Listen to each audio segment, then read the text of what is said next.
يؤتي الحكمة من يشاء. السلام عليكم ورحمة الله وبركاته. نحمده ونصلي على رسوله الكريم أما بعد. এই দরসে আমরা আলোচনা করব শরহ উকুদ রাসমিল মুফতির 34টি মূলনীতি থেকে 14 নম্বর মূলনীতি সম্পর্কে।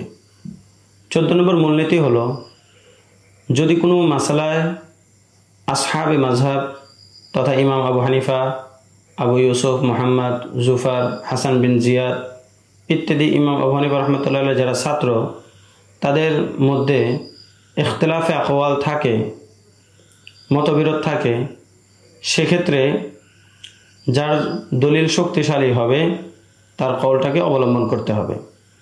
তবে দলিল শক্তিশালী হওয়া দুর্বল হওয়াটা শুধুমাত্র মাযহাবের আসহাবে মাযহাবের আকওয়ালের মধ্যেই হতে হবে। আসহাবে মাযহাবের বাইরের কোনো কওলকে দলিল শক্তিশালী মনে করে সেটাকে তারজিহ দেওয়া যাবে না। একজন মুজতাহিদ, একজন মুফতি চাই যত বড়ই আলেম হন না কেন, তার জন্য জরুরি হলো মাযহাবের ইমামদের আকওয়ালের মধ্যে থেকে কোনো একটা কওলকে, যেটাকে দলিলের বিচারে শক্তিশালী হয়, সেটাকে তারজিহ দেওয়া। আসহাবে মাযহাবের আকওয়ালের বহির্ভূত কোনো কওলকে তারজিহ দেওয়া তার জন্য জায়েজ নেই। কেন?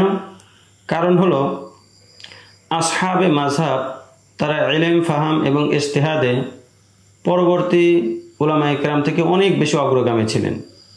হতে পারে তাদের সামনে তারা যে মতামতগুলো অবলম্বন করেছেন সেগুলোর সপক্ষে এমন কোনো শক্তিশালী দলিল কোরআন হাদিস থেকে আসে যেটা পরবর্তী আলেমদের সামনে, বিশেষ করে ওই মুজতাহিদ এবং ওই মুফতির সামনে যিনি আসহাবে মাযহাবের বহির্ভূত কোনো কওলকে তারজিহ দিতে চাচ্ছেন, তার সামনে সেই দলিলটা আসে নাই।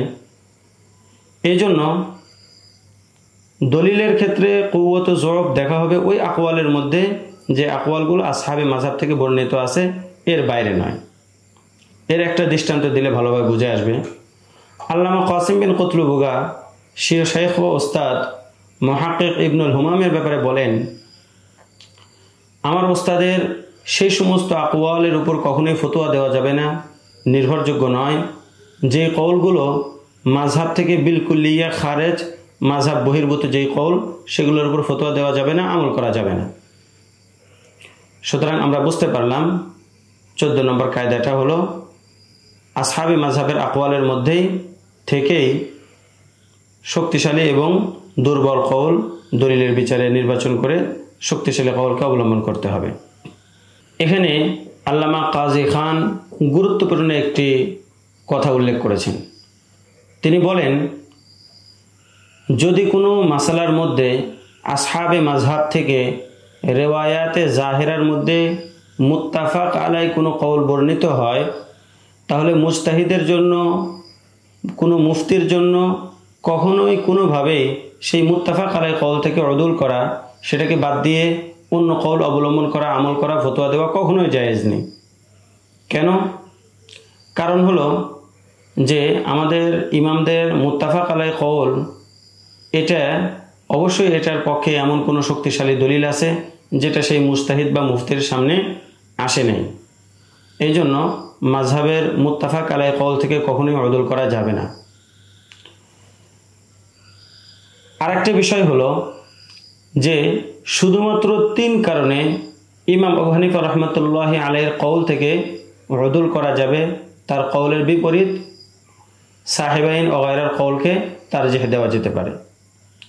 1 নম্বর কারণ হলো, যদি সাহেবাইনের কওলটা ইমাম আবু হানিফার কওলের তুলনায়, ইমাম আবু হানিফার দলিলের তুলনায় সাহেবাইনের দলিল বেশি শক্তিশালী হয়, এই কারণে মাশায়েখে কেরাম সাহেবাইনের কওলকে তারজিহ দিয়ে থাকেন, তাহলে ইমাম আবু হানিফার কওলকে বাদ দেওয়া যাবে।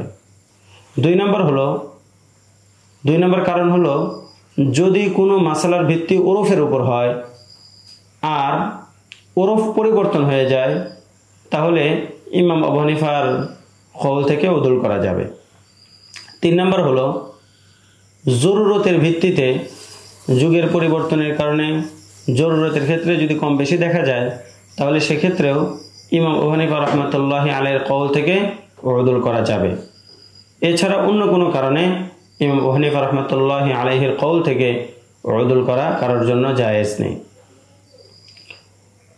এই ছিল আমাদের 14 নম্বর কায়দা এবং সেটার ব্যাখ্যা বিশ্লেষণ।